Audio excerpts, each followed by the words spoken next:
Every day, your City of Tempe staff goes above and beyond to make sure our community gets the best possible services and the most for our tax dollars. But how good is good? How do you measure it? And how do we know what we really need to make progress on some of our most pressing issues?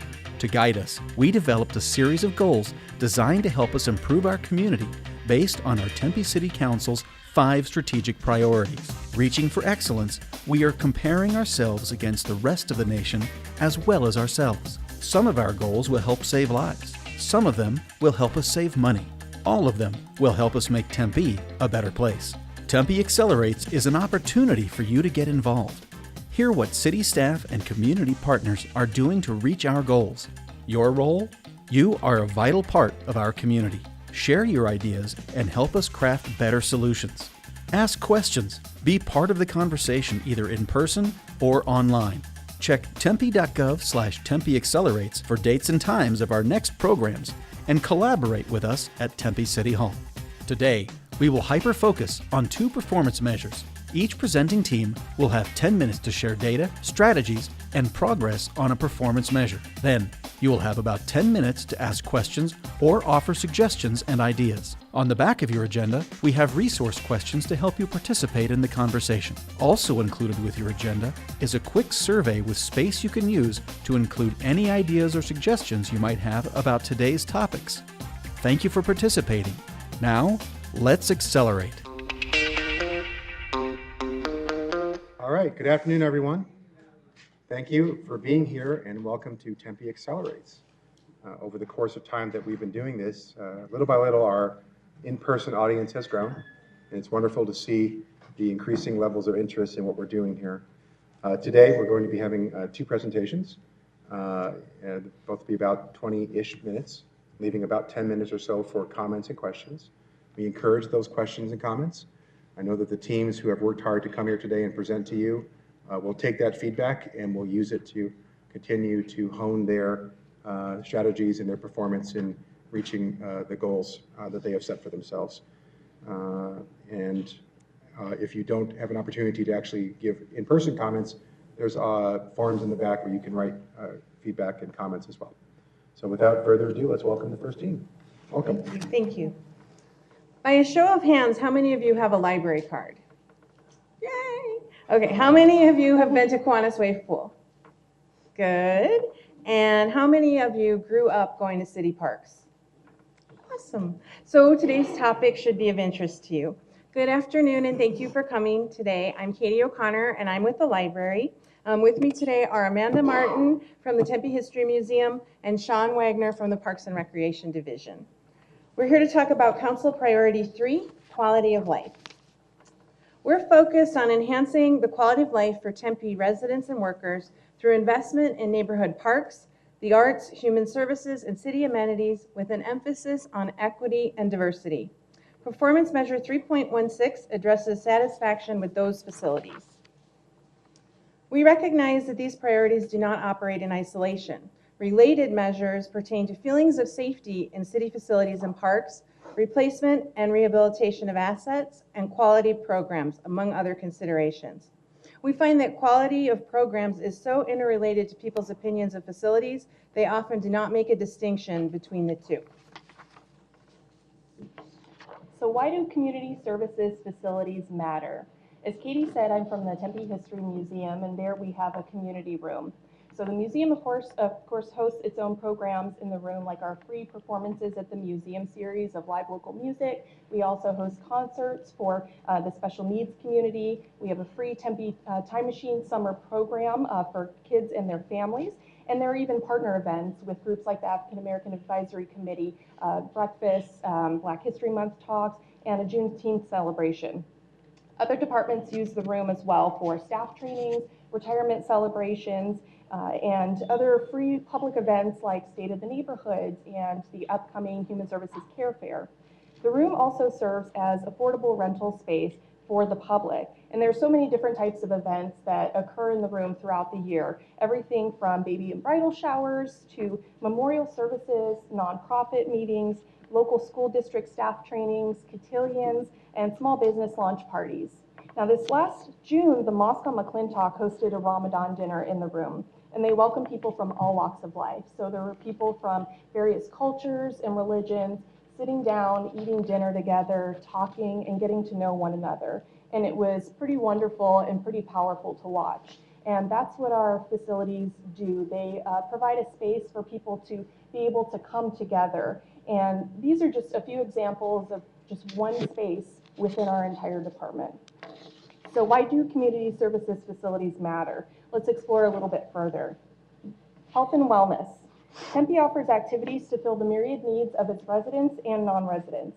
These activities become outlets for relieving stress, inspiring creativity, encouraging physical activity, improving self-esteem, and acquiring knowledge. And that's why community services facilities themselves play an integral role in our community's health. So going beyond physical fitness and healthy eating, our facilities encompass all of those quality of life experiences and activities that contribute to a well-balanced lifestyle that fulfills the mind, body, and spirit. They are spaces where individuals or groups can come together to play, live, learn, share, and grow. Economic value. Community services facilities offer programs and activities that generate revenue directly from fees, from tourists visiting the Kiwanis Wave Pool to a family signing up for a recreation-based class and a business renting a meeting room. These facilities attract locals, tourists, and businesses alike.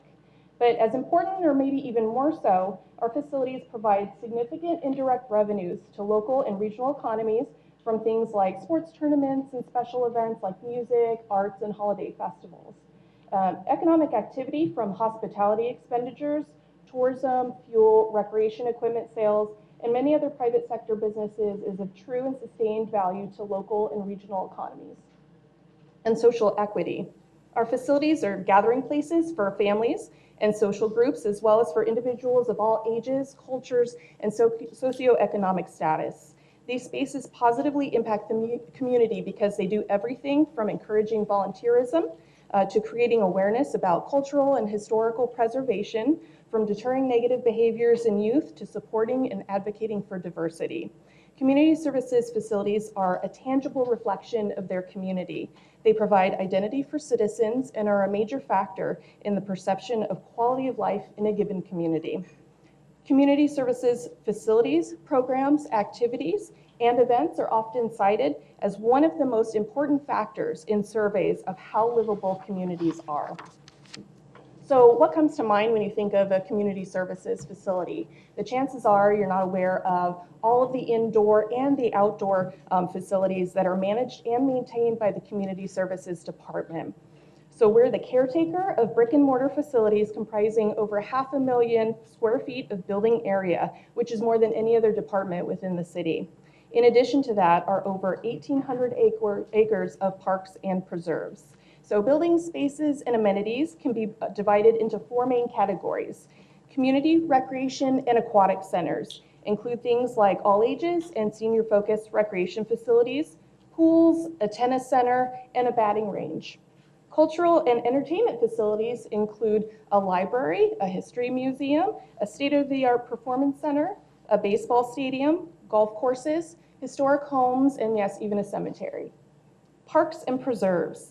There are over 230 amenities located within the city's parks and preserves that include basketball courts, ramadas, playgrounds, ball fields, lakes, and splash play areas. And then operations yards. These yards serve as workshops and provide storage for the equipment necessary to care for and maintain our community services facilities. This graphic represents the strategies involved in assessing, planning, and implementing tactics for quality facilities. It is important that the focus be on planning for what is important, not just what is urgent, to gain efficiency and effectiveness as we move forward. This will result in positioning facilities to deliver quality community programs, services, and events, and provide the best workplace possible for its employees. The initial strategy is inventory and assessment. In today's climate of rapid change, it is vital for managers to have more detailed information. An example of how the city manages its inventory and assessment is by tracking maintenance hours and repair costs of facilities. This provides staff with meaningful data when making decisions regarding repairs and/or replacements. Another tool currently being utilized by the park is the Parks Facilities Condition Assessment. This provides park maintenance staff with the data that predicts useful life of park amenities, such as ramadas, playgrounds, tennis courts, ball fields, and lightings. The city recently completed a facilities master plan by makers. This plan assessed over 50 city facilities. Of those community services facilities assessed, the study indicated that 10 are approaching their end of life and 8 are in need of significant midlife renovation within the next 10 years. Studies and planning provide a roadmap that aligns organizational and community values with service delivery in a safe environment that encourages healthy social interaction. Recognizing the importance of planning, Community Services has completed a variety of plans and projects to address our community's quality of life needs. Not ones for sitting on our hands, Community Services staff is also actively engaged in additional planning that will provide direction well into the future. These plans should be developed to meet the long-range needs of the organization and be updated periodically. Lastly, coordination and implementation require organizations to take action. The Aquatic Needs Assessment Study is intended to set the strategic direction for Tempe's aquatics infrastructure and delivery over the next 15 years. The Tempe Parks Plan is an asset management tool that provides condition ratings for park amenities, which is used to allocate capital improvement funds primarily for public health and safety, as well as maintaining existing assets. Just as studies and plans must be developed holistically, so must a facility's coordination and implementation strategy. Facility managers must continue to work with operations, maintenance, and programming teams, as well as Tempe residents and visitors, to ensure that facility retains its value to the community. So where are we now? Excuse me. This is a snapshot in time from the 2018 Community Survey. A true national average of satisfaction with facility condition does not exist for every facility, but where it does, we are above the national average. Satisfaction scores range between 59 and 84%. We're actively pursuing a goal of 90% satisfaction or to improve to the top 10%. For example, we're at 59% for quality swimming pools. That is a failing grade. We're using this data along with the aquatic study to drive plans for improvement. So where do we go from here? Suggestions to coordinate asset preservation include creating a cross-functional facilities teams comprised of planning, engineering, technology, maintenance, and operations staff. Data-driven decision-making might involve integrating facility condition assessments into Facilitize and developing cost models for each facility that track facility-related costs. Quality libraries, community centers, museums, recreation facilities, parks, and art centers are necessary to ensure a community's vitality. Tempe is dedicated to providing quality facilities that offer safe and friendly gathering places for thoughtful and engaging quality of life experiences. How might we accelerate our performance?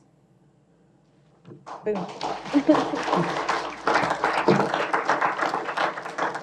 Thank you very much.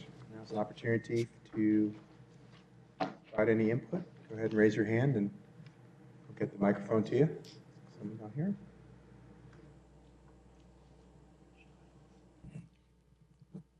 Have you worked with other cities like Chandler and Mesa who've recently implemented unique parks, for example, like a mountain bike skills park and Ninja Warrior course, to find out where you might get the most bang for the buck in terms of satisfaction versus the dollars you have? And whenever we're developing a facility or a park or its amenities, we always do a benchmarking. So we do reach out to see what other communities have done. But most importantly, we want to work with our residents, the folks who are going to be primarily using the park. Moving forward, so there is usually a year-long process in which we reach out to the community and allow them to provide input which guide the direction of the project moving forward. Anyone else? Here's one. Hi there. You had mentioned Facilitize in your presentation. Can you expand on that a little bit, what that means? Go ahead, John. John? Facilitize is a tool currently in use by our building maintenance crews and teams. They actually use it as an asset management tool. And so Charlie Bladine, we've been working with him right now to also update our aquatic infrastructure as well. And what it allows you to do is go in and you put in the type of equipment you have, you rate its condition, and then you're able to predict an end of life or a major repair moving forward. It is our hope that down the road, and I know Charlie's working on this, we've had some talks about this, of incorporating our work order system with our asset management system so that we can look at the number of hours, repair hours that we're putting into a piece of equipment, and then use that also as a determining factor when replacing or renovating equipment. Thank you. Anyone else?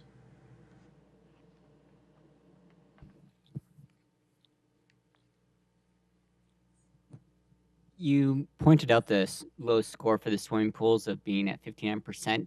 Were there any things that were indicated as to why such a low score would have been rated for that? Another great question. Currently, that's coming off the community satisfaction survey that we put out. And not all the people that take that survey actually utilize the pools. So that might take into account why some of them either give it a failing grade or no response. One of the things we're doing to actively pursue upping that percentage would be, we just recently completed the aquatic needs assessment study.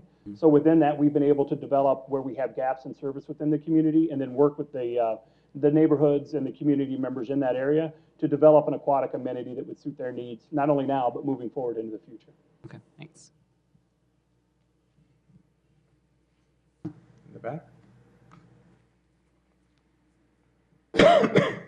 You mentioned that, quality of life, the community, recreation, aquatics, and then you talked about the satisfaction survey wanting to get 90%. So is that how you are measuring quality of life? If it's 90%, then that means people have a better quality of life? Or is there deeper questions to ask about that? Right now, that's a litmus test for us to be able to go out to the community with. So that can be an indicator, a high-level indicator. And then at that point, we would, of course, do a deep dive through additional focus groups, outreach, working with our neighborhood services team, things like that moving forward. So it's a great question, and one that it's really tough to capture on a community survey where you're limited on the amount of questions you have. But it is definitely a tool that we use to provide those indicators.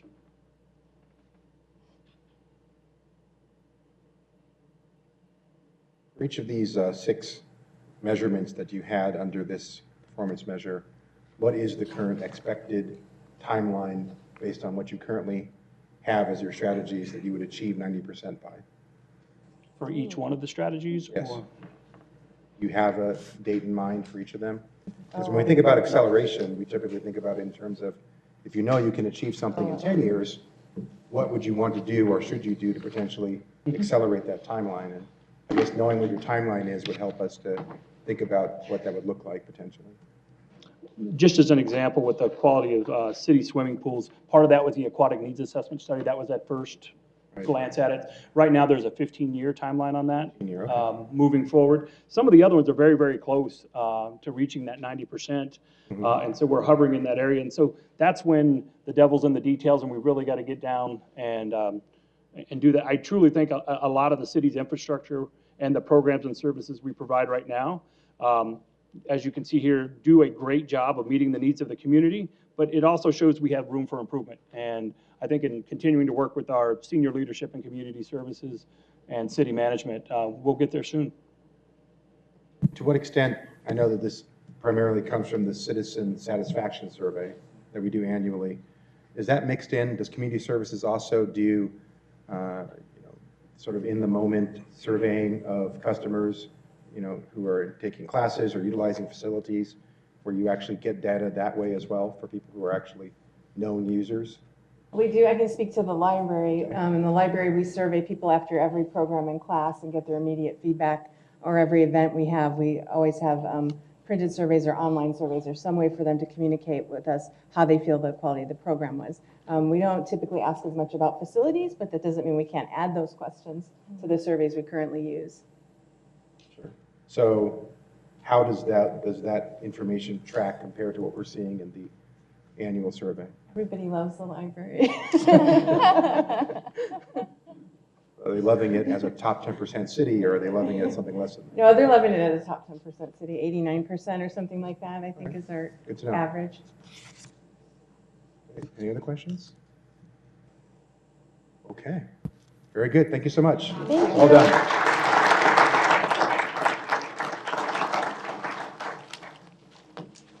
All right. As the next team is coming up, I will remind everyone that, like I said, if you have questions or comments or feedback, feel free to write it down if you don't get a chance to ask a question. Not everybody likes raising their hand, I get it. Okay.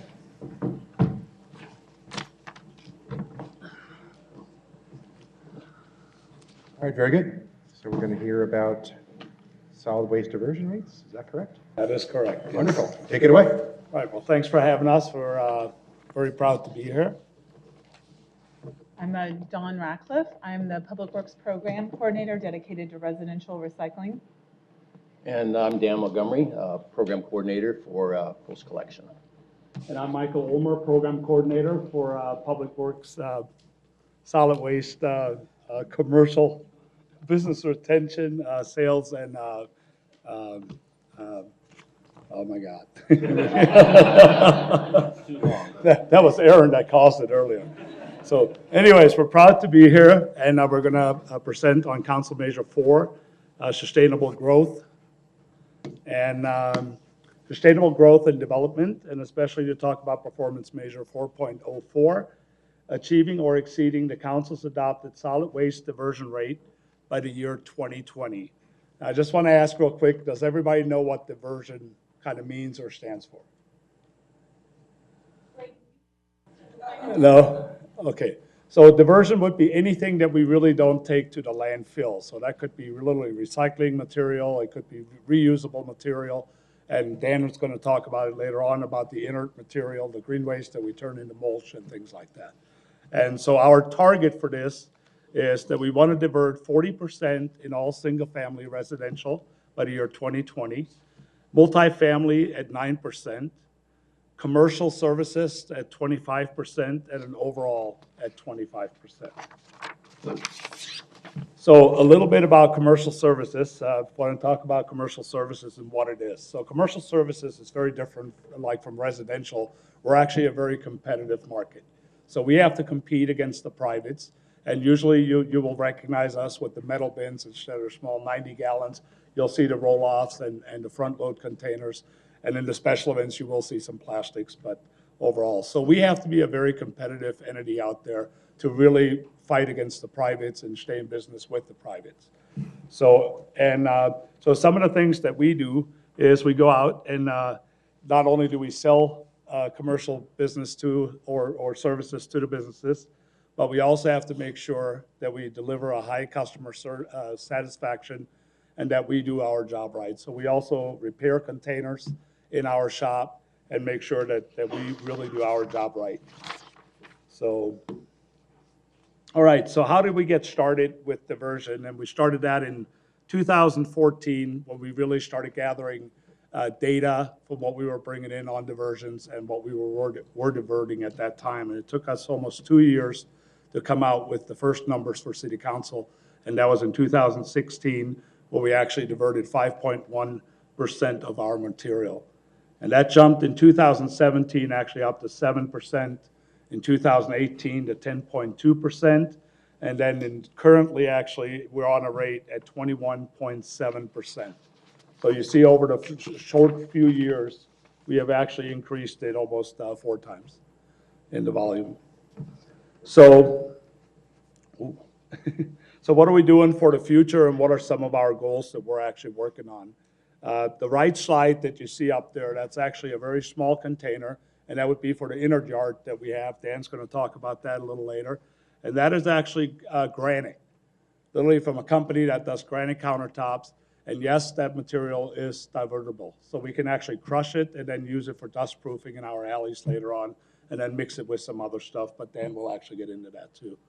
And then also increase, the recycling bins at every business, and you see the challenges that we even have down here downtown is we're out of room, we really can't add much, but, you know, we really need to make sure that we divert as much as we can with the businesses here in Tempe. So, all right. So just recently, we actually started a couple of pilot programs, and that is literally to increase diversion within the special events that we have within the city of Tempe.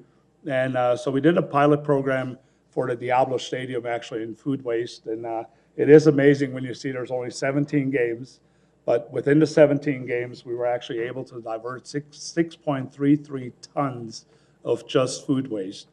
So, and we also have a minimal that we like to see out of diversion coming out of special events. With it is 25%.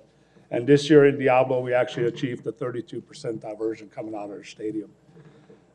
Just a real quick number also, Rock and Roll Marathon, by just placing bins in the right place and what have you, we actually ended up diverting 51% on that event alone. So, and then last but not least, so we really got to start, and my thing is, we really got to start right here with us in the city of Tempe. You know, I got a lot of directors, managers, department heads here, and you know, anytime we dispose of anything out there or we get rid of anything, we would love to be a part of it.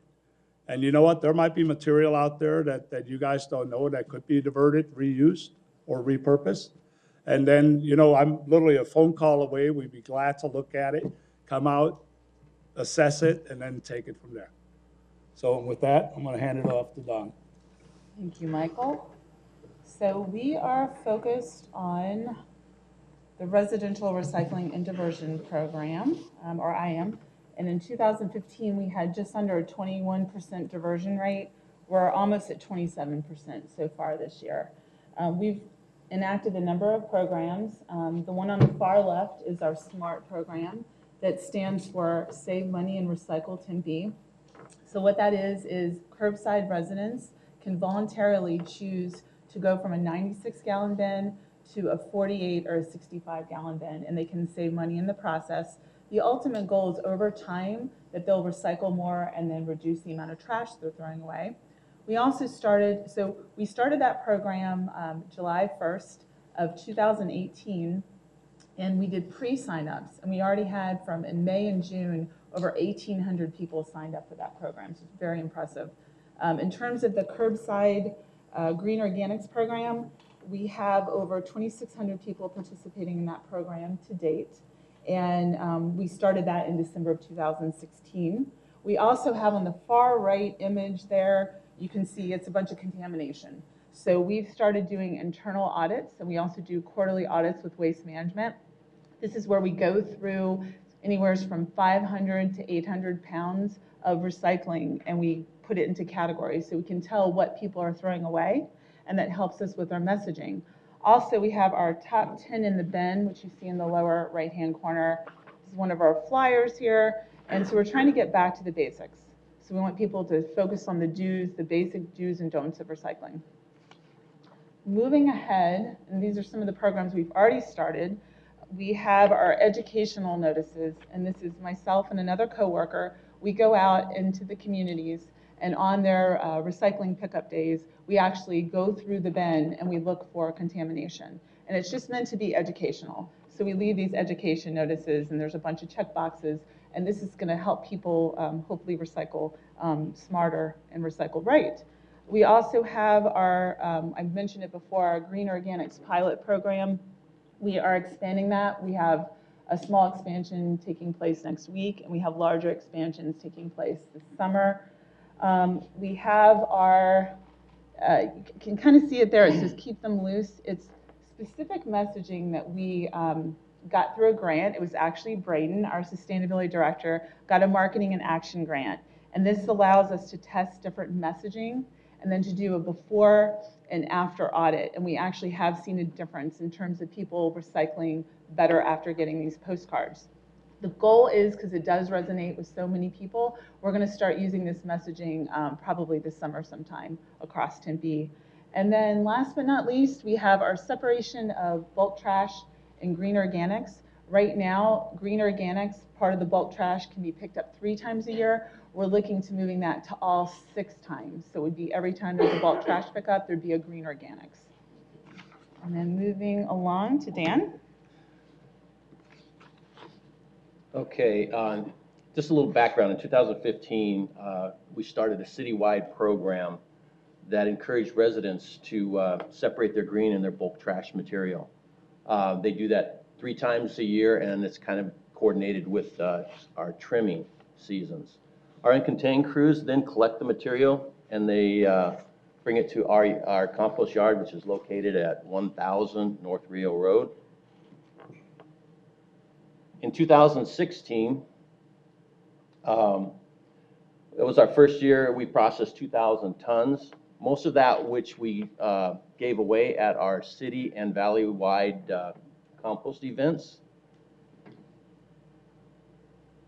In 2018, we processed 8,000 tons. That was due to a couple of things. One of the things was our residents were just doing a much better job separating their bulk trash from their green organics. Also, too, we added a couple commercial landscapers. There's one that's doing the city's landscaping now, and then another company. So there's 2 big companies we added. Plus, we started a inert program, which is commercial construction material, stuff that doesn't break down. So we started that program. And as you can see on this slide, we started in 2016, at 2,000 tons, and then we're up to the end of last year. We landed at 18,000 tons of material. Our future goals is to, currently we work with parks and we work with our streets department, but our goal is to broaden that. So we're taking more material for them. We also we just started something with Tempe Water Department and also the Streets Department, where we're taking material that they would normally take to the landfill, and we're reusing it.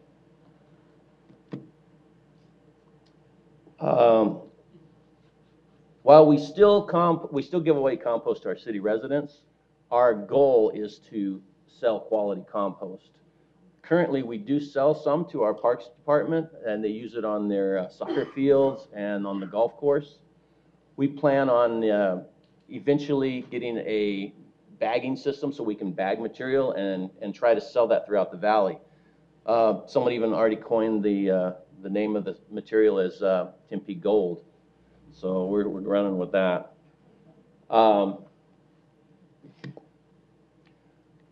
We also, this year, we want to try to purchase some new equipment. Currently, when we do grind and when we do process, we screen our material. We rent our material, our machines.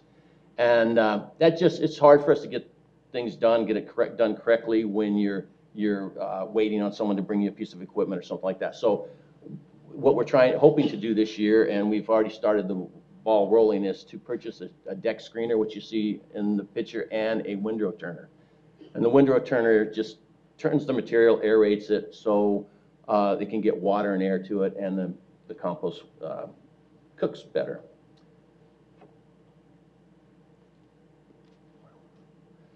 Okay, and also too, we added, as Mike said, the inert program, and that's a lot of concrete, rock, asphalt, things like that. What we're going to do is we're going to stockpile material until we get enough that we can rent a crusher. What we'll do is then we'll crush the material down into a 2-inch minus and sell it back to different companies as ABC.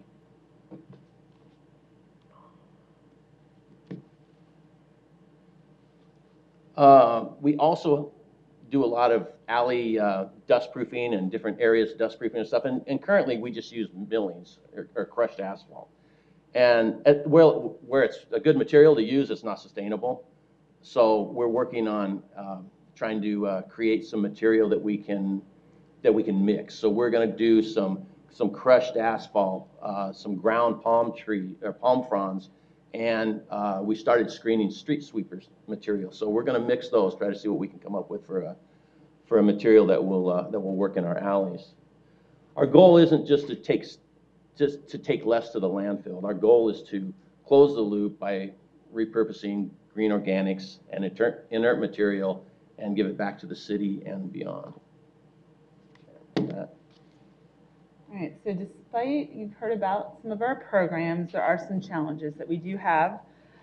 One of those is the market changes. The global recycling market, I'm sure you've heard, is a little challenging right now. So that makes it challenging for everybody, including municipalities like Tempe. There's fewer recycling facilities. The facility that we did use went out of business, so it means less choices that we have. Composition, so the actual weight of recyclables has decreased over the years. So that affects our tonnage. So 5 or 10 years ago, cardboard and plastic bottles weighed more. Packaging, so you can see in the far left-hand corner over here, the Capri Sun containers. We can't take those types of items in our blue bins, and there's more and more of those items that we're seeing. Unfunded mandates. So several states have legislation that supports recycling. We do not have that in the state of Arizona. And they found that voluntary programs are a lot more challenging than ones where you have mandates. So that's another challenge we have. And of course, lack of buy-in. That can mean everything from people not fully participating in the bulk trash and green organics pickups to contamination in our recycling bins. So despite this, we have seen an increase in our diversion numbers, but it's more than just numbers. It's also about decreasing our reliance on natural resources, reusing our resources, reducing our carbon footprint, and supporting our local economy. And with that, any questions or comments? Well done. Questions, comments, presenters?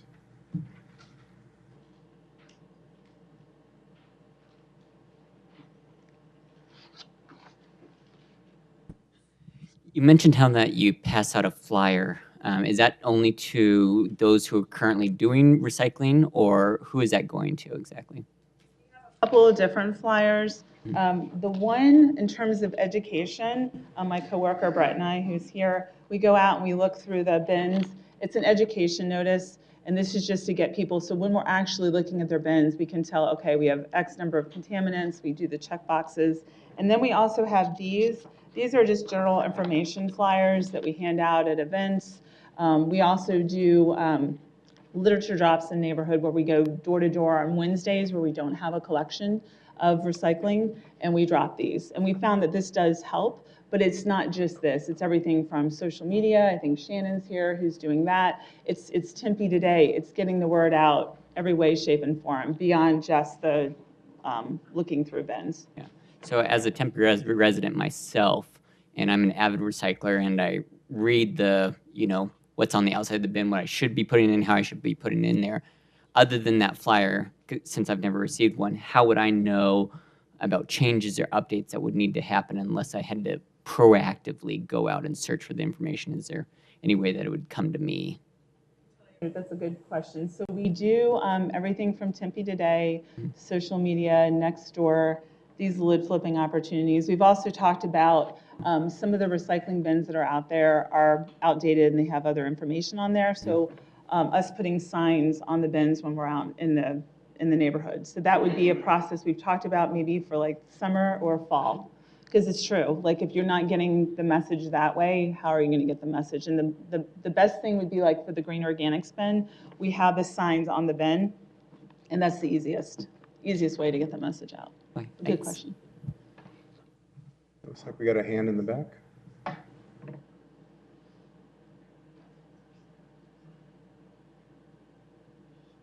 You did a great job by doubling, right, the diversion from 2018 to 2019 by 50%. So what have you isolated kind of what practices actually got you there and accelerated you so quickly? Well, besides like I said earlier, the residents doing a better job at separating the material so we can collect more of the material, because a lot of people put material out for their bulk trash and they just mix their green in with it. So when we can get them to separate them, then our bulk trash crews can do a better job collecting material and bringing it in. The other thing is the inert that we added, that added a lot to our to our program just because of the sheer weight of it. Concrete and rock and dirt's pretty heavy. The other thing that really increased it too is on the commercial end of it. You know, every time we bring out a big container, that's a lot of tonnage. So when you actually look at a regular roll-off container, we can put up to 11 tons of material in one container. So that's going to move the needle really quick. With the boom in multifamily around Tempe, has there been anything looked at, bundling in this recycling goals along with permitting and that? I actually oversee site plan review when it comes to multifamilies and stuff, and it's a challenge. We still have a challenge because now we used to have back houses of apartment complexes and what have you, and we're actually going to 100% lot coverage. So it's a challenge. Now, the beautiful thing is that council allowed us to mandate recycling within multi-families, but that doesn't mean that they necessarily are going to do it. I mean, I saw a tremendous increase, literally of phone calls in the past 6 months from residents actually complaining that apartments are not recycled, which is good for us because I think we rock when it comes to recycling. So, I mean, it's a benefit for us for future to actually gain those businesses back because we actually do such a good job in recycling. Do you all have a tool for collecting the data that you were presenting up here? And with that information, then how are you moving towards your goals?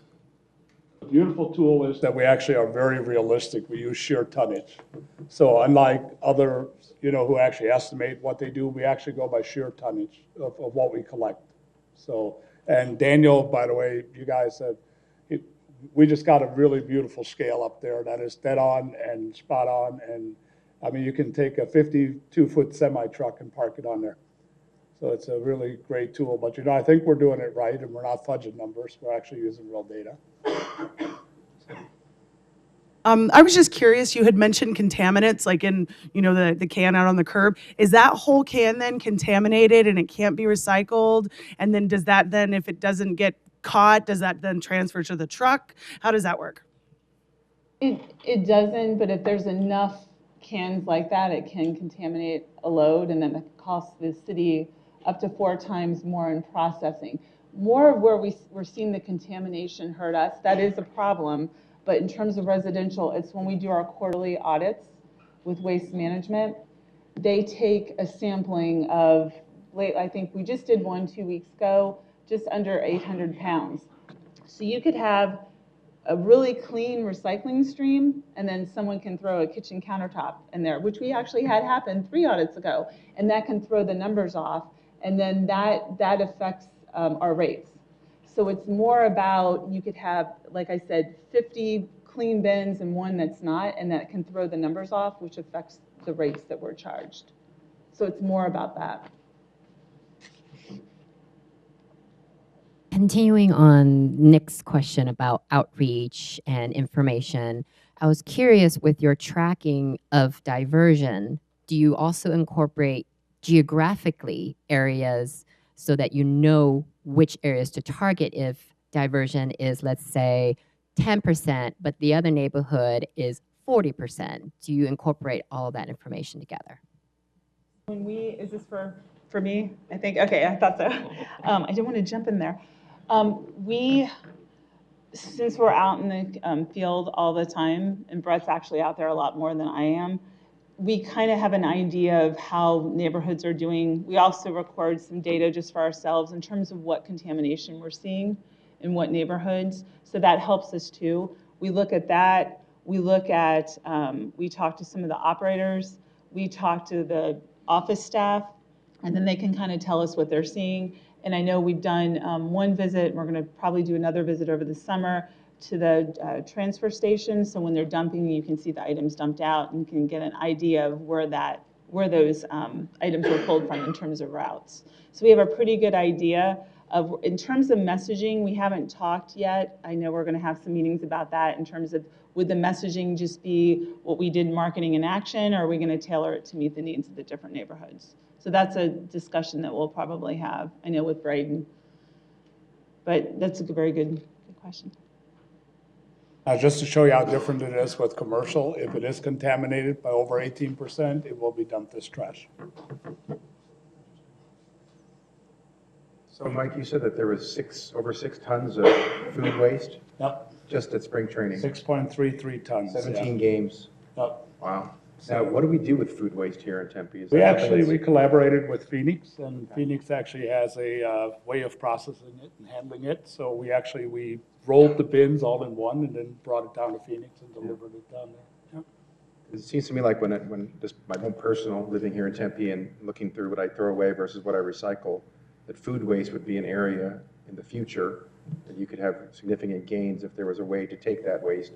That currently you can't recycle it. There's no residential food waste recycling. How far away are we from realistically having something like that?